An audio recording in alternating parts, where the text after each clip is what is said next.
الحمد للہ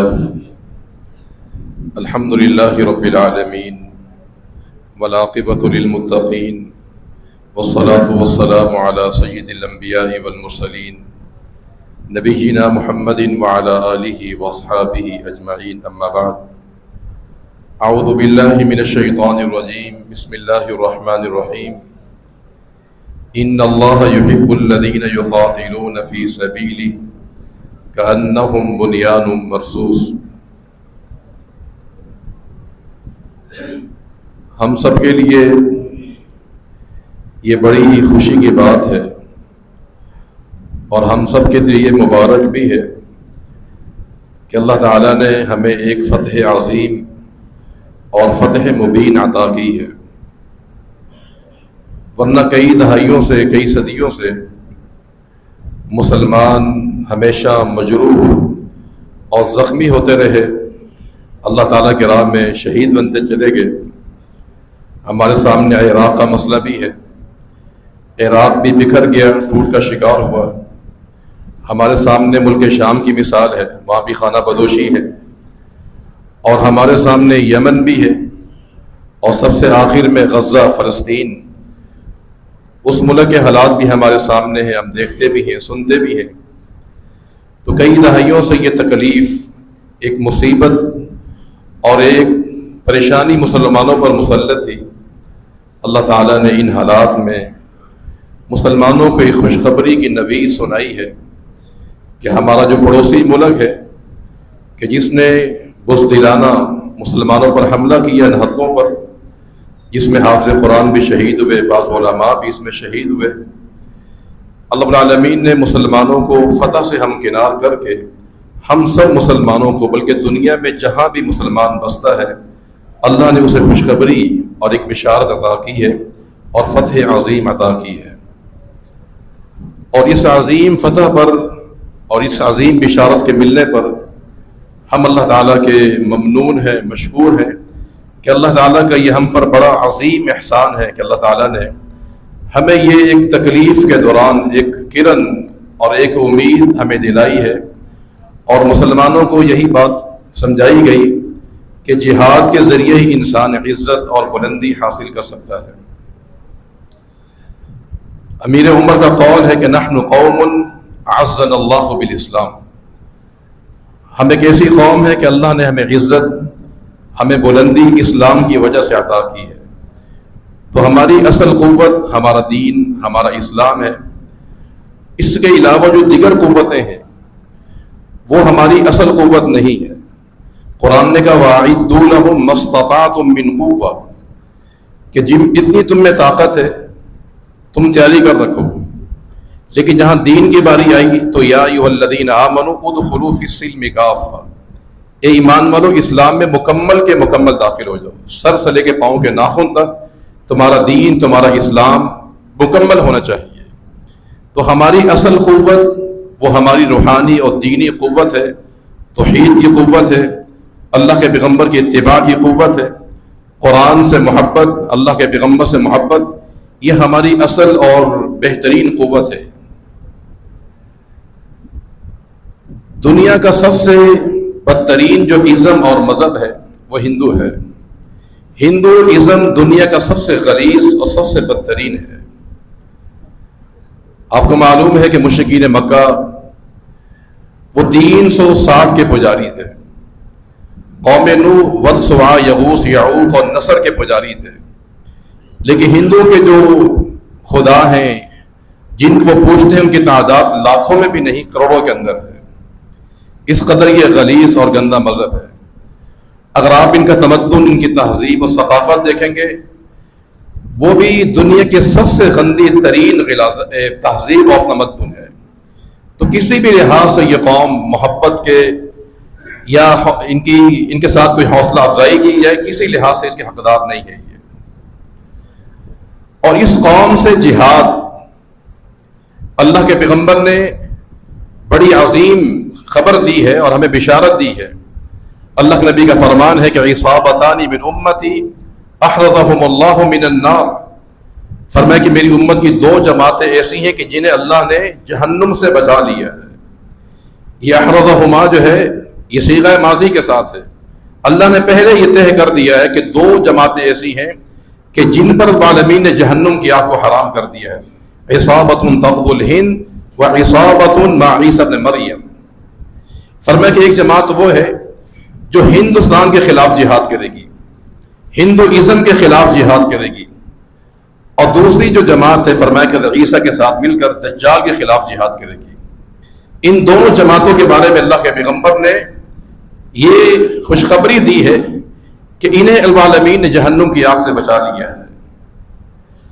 بہت سے علماء کا یہ موقف ہے کہ تغزو الہند سے مراد صرف وہ جہاد تھا جو محمود غزنوی رحمۃ اللہ علیہ نے جہاد کیا تھا، وہ اس سے مراد ہے. اور بعض علماء نے محمد ابن قاسم رحمۃ اللہ علیہ جب وہ طائف سے چلے تھے اور راجہ دہر سے انہوں نے مقابلہ کیا تھا اور اسے جہنم حاصل کیا تھا، بعض علماء نے اس کو خاص کیا ہے. لیکن صحیح بات یہ ہے کہ آپ صلی اللہ علیہ وسلم نے اس حدیث کے اندر جن دو جماعتوں کا ذکر کیا ہے ان میں سے ایک جماعت کا جو زمانہ ہے وہ محدود ہے. فرمایا کہ عصابۃ مع عیسیٰ، ایک وہ جماعت ہو جو عیسیٰ کے ساتھ ہوگی، وہ دجال کے خلاف جہاد کرے گی. اس کا زمانہ اللہ کے پیغمبر نے مخصوص کیا ہے، اس کا زمانہ غیر محدود نہیں ہے. لیکن جو دوسری جماعت ہے کہ تغزو الہند، بہت سے شارحین نے، بہت سے علماء نے لکھا ہے کہ ہر وہ شخص، ہر وہ جماعت جو ہندوازم کے خلاف جہاد کرے، وہ کہیں سے بھی آئے، وہ کہیں کا رہنے والا کیوں نہ ہو، وہ اس حدیث کا مصداق ہوگا. یہ بہت سے شارحین کا یہ موقف ہے. تو لہذا آپ صلی اللہ علیہ وسلم کی یہ حدیث بھی ان لوگوں کے لیے عظیم خوشخبری رکھتی ہے کہ جو ہندوستان کے خلاف جہاد کرتے ہیں. اور بحمدللہ ہمارے افواج نے، ہماری پاکستانی فوج نے بنیان مرصوص کا کردار ادا کرتے ہوئے ہندوستان کے چکے چھڑائے ہیں، ان کے دانت کھٹے کیے ہیں. اور وہ کسی غلط فہمی کا شکار تھے کہ شاید مسلمان بزدل ہیں، کمزور ہیں، ان کی کرنسی بہت گری ہوئی ہے. انہیں کیا معلوم کہ جہاد کے میدانوں کے اندر تعداد نہیں لڑتی بلکہ انسان کا ایمان، انسان کا جذبہ لڑتا ہے. کم من فیۃ قلیلۃ غلبت فیۃ کثیرۃ باذن اللہ واللہ مع الصابرین، کہ بہت سی چھوٹی جماعتیں بڑی جماعتوں پر غالب آ جاتی ہے. تاریخ اس بات کی شاہد ہے. آپ کسی بھی غزوے کو اٹھائیں، خواہ اللہ کے نبی کے دور میں ہوا ہو یا بعد کے ادوار میں ہوا ہو، مسلمانوں کی تعداد ہمیشہ کم رہی سوائے جنگ حنین میں. اور جنگ حنین میں جب مسلمانوں کی تعداد زیادہ ہوئی تھی اور مسلمانوں کو عجب بھی ہوا کہ آج ہم تعداد میں زیادہ ہیں، لیکن قرآن نے کہا کہ وضاقت علیکم الارض بما رحبت، کہ جب انسان میں عجب پیدا ہوا تو رب العالمین نے زمین کے وسیع ہونے کے باوجود ان پر تنگ کر دی تھی.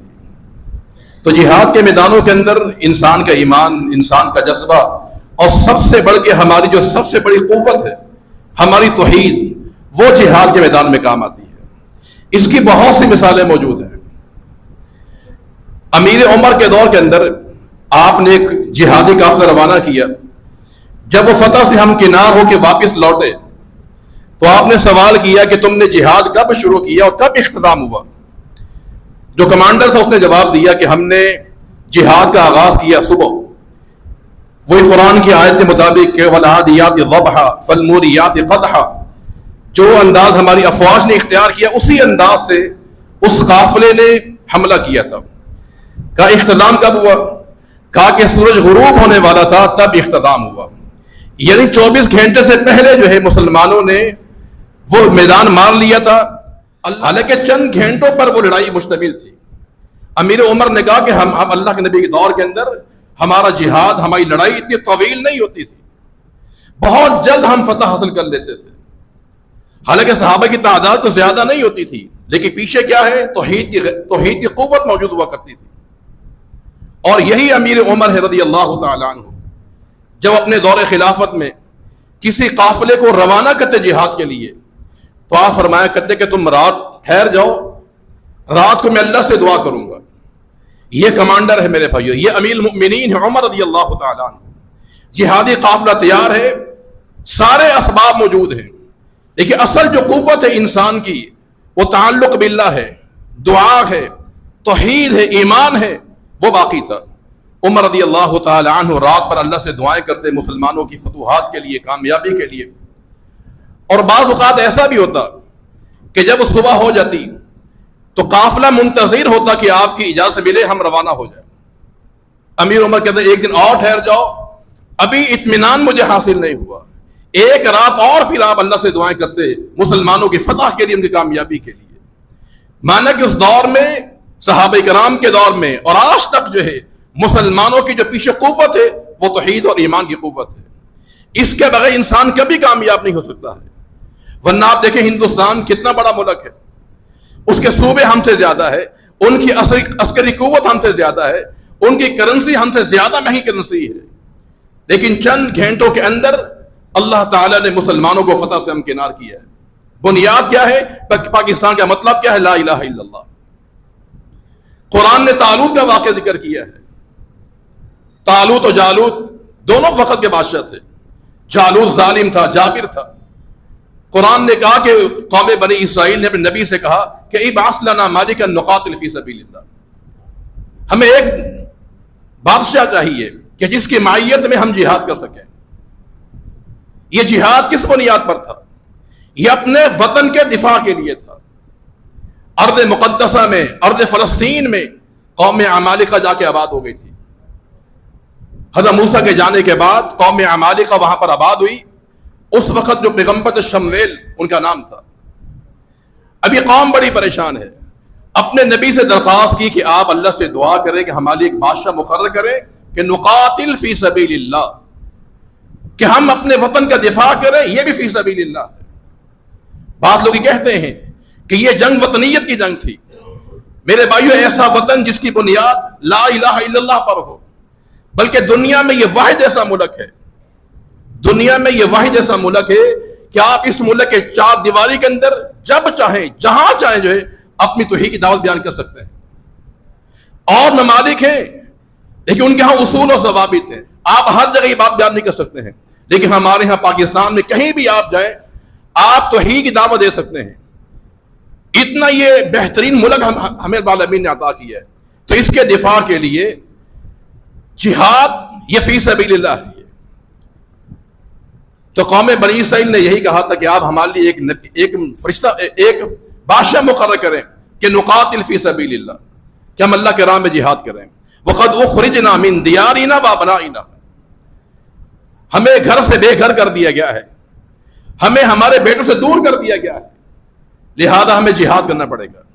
اللہ رب العالمین طالوت کو ان کے لیے ایک بادشاہ مقرر کیا جس کی معیت میں جہاد ہوا، اور جالوت کو قتل کیا ایک رائی نے. بکری کا چرواہا کون تھے؟ وہ داؤد. اس میں پیغمبر نہیں تھے، گمنام شخص تھے، ان کے پاس نبوت موجود نہیں تھی. اپنے وطن کے دفاع کے لیے، ارض مقدسہ کے دفاع کے لیے قوم عمالقہ سے جہاد کیا بنی اسرائیل نے. حضرت داؤد نے جالوت کو جہنم واصل کیا. قرآن نے کہا وَآتَاهُ اللَّهُ الْمُلْكَ وَالْحِكْمَةَ وَعَلَّمَهُ مِمَّا يَشَاءُ. اللہ رب العالمین نے جہاد کی برکت سے داؤد کو پیغمبر بنایا، نبوت عطا فرمائی، بادشاہ بنا دیا تھا. یہ جہاد کا صلہ ہے، یہ جہاد کا ثمرہ ہے میرے بھائی. تو وطنیت کے دفاع کے لیے پھر وطن بھی ایسا کہ جو توحید پر حاصل کیا گیا ہے، جہاں پر توحید آپ بیان کر سکتے ہیں، اس کا دفاع جو ہے اصل جو ہے یہ اسلام کا دفاع ہے. اس کا دفاع توحید کا دفاع ہے. اس کا دفاع جو ہے اپنے ایمان کا دفاع ہے میرے بھائی.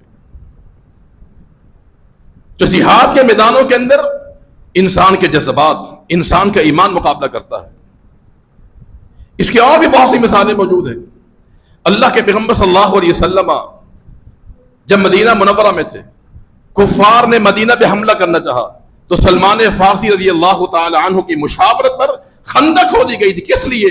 اپنے علاقے کے دفاع کے لیے، مدینہ کے دفاع کے لیے. یہ مدینہ اسلامی ریاست تھی، یہ توحید کا مرکز تھا، اس کی بنیاد بھی توحید کی بنیاد تھی. اس کے دفاع کے لیے، وطن کے دفاع کے لیے اللہ کے پیغمبر نے خندق کھدوائی تھی. تو یہ وطن کے لیے دفاع، یہ بھی جہاد ہے، یہ بھی فی سبیل اللہ ہے میرے بھائی. تو بحمدللہ ہماری افواج نے کتاب و سنت کے مطابق جو جہادی پالیسی ہے، جو اسلام جس انداز سے جہاد کی تعلیم دیتا ہے، حد المقدار اپنی طاقت کے مطابق انہوں نے ویسے ہی جہاد کیا ہے. اور غلبے، فتوحات، کامیابیاں میرے بھائیوں اللہ تعالیٰ انسان کو عطا کرنے والا ہے. خالد بن ولید رضی اللہ تعالیٰ عنہ کے بارے میں آتا ہے، ان کا ایک دفعہ مقابلہ ہوا ایک رومی کے ساتھ.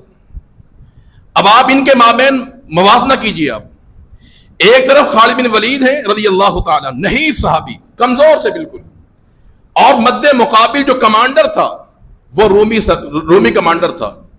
وہ اتنا طاقتور تھا کہ لکھا ہے بعض مورخین نے کہ اتنا طاقتور تھا وہ کہ اگر ایک زنجیر جو ہے اگر اس کے پاؤں میں باندھ دی جائے اور دوسرا سرا ہاتھی کے پاؤں میں باندھ دیا جائے تو ہاتھی اس کے پاؤں کو ہلا نہیں سکتا تھا، اتنا وہ طاقتور تھا. لیکن جب میدان میں مد مقابل ہوئے، صحابی کے ہاتھ میں تلوار تھی، اس کے ہاتھ میں تلوار تھی، اس نے پہلا وار کیا صحابی رسول پر. خالد رضی اللہ تعالی عنہ ڈھال کے ذریعے اس کے وار کو روکا اور ڈھال کے دو حصے ہو گئے تھے، ڈھال ٹوٹ گئی میرے بھائیو. اب اس صحابی کی باری تھی وار کرنے کی. جب آپ نے اس پہ وار کیا، اس نے ڈھال سے وار کو روکا، ڈھال ٹوٹی، اس کے سر میں داخل ہوتی ہوئی، اس کے پورے جسم پہ پیوست ہوتی ہوئی اس کو دو حصوں میں کاٹ دیا اس نے. یہ قوت کہاں سے ہے میرے بھائیو؟ یہ قوت تعلق بالقرآن ہے، یہ قوت جہاد سے محبت ہے، یہ قوت توحید کی بنیاد پر ہے، ورنہ کوئی مقابلہ وہاں پر نہیں چاہیے. تو لہذا ہمیشہ مسلمان جہاد کے میدانوں کے اندر اعلاء کلمت اللہ کے لیے توحید کی بنیاد پر، اتباع سنت کی بنیاد پر میرے بھائیو جہاد کرتے رہیں. تو بحمدللہ ہم سب کے لیے عظیم یہ خوشخبری ہے کہ رب العالمین نے ہمیں ان حالات کے اندر یہ فتح مبین اور فتح عظیم عطا فرمائی ہے. ہم اس رب العالمین کے بہت زیادہ شکر گزار ہیں، اور ہم یہ امید کرتے ہیں رب العالمین ہمیں ہمیشہ اسی راہ پر چلا کر کے یہ جہاد کا راستہ، نحن الذین بایعوا محمد علی الجہاد ما بقینا ابدا، یہ جنت کا شارٹ کٹ راستہ ہے، بلندیوں کا، عزتوں کا، رفتوں کا راستہ ہے. اللہ تعالی ہمیں اس میں عمل کی توفیق عطا فرما دے. واہ